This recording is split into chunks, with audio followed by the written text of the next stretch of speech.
Depend कि कौन सा ब्लड डिसऑर्डर है, ट्रीटमेंट डिफ़र करती है। मिसाल के तौर पे थैलेसीमिया में हम बोन मैरो ट्रांसप्लांट कर सकते हैं अर्ली चाइल्डहुड में। अगर लेट हो गया है तो उसका बेसिकली ब्लड ट्रांसफ्यूजन होता है, उसके अलावा उसकी सपोर्टिव केयर होती है। ब्लड ट्रांसफ्यूजन से आयरन ओवरलोड हो जाता है तो वो आयरन ओवरलोड की ट्रीटमेंट होती है। हीमोफीलिया में हम फैक्टर ट्रांसफ्यूजन करते हैं।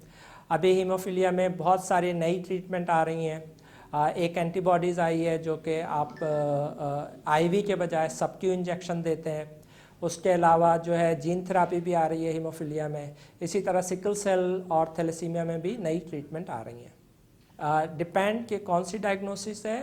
Blood related malignancies most of the time पे क्योरेबल होती हैं, ट्रीटेबल होती हैं, क्योरेबल होती हैं। कुछ डिसऑर्डर जो होते हैं वो क्योरेबल तो नहीं होते लेकिन ट्रीटेबल होते हैं। प्रोलॉन्ग उनको ड्यूरेशन के साथ मैनेज किया जाता है, जिस तरह के शुगर और हाई ब्लड प्रेशर होता है। लेकिन अगर ब्लड कैंसर सही वक्त पे डायग्नोस हो जाए तो चांसेस होते हैं कि उसको बिल्कुल जड़ से ख़त्म किया जा सके।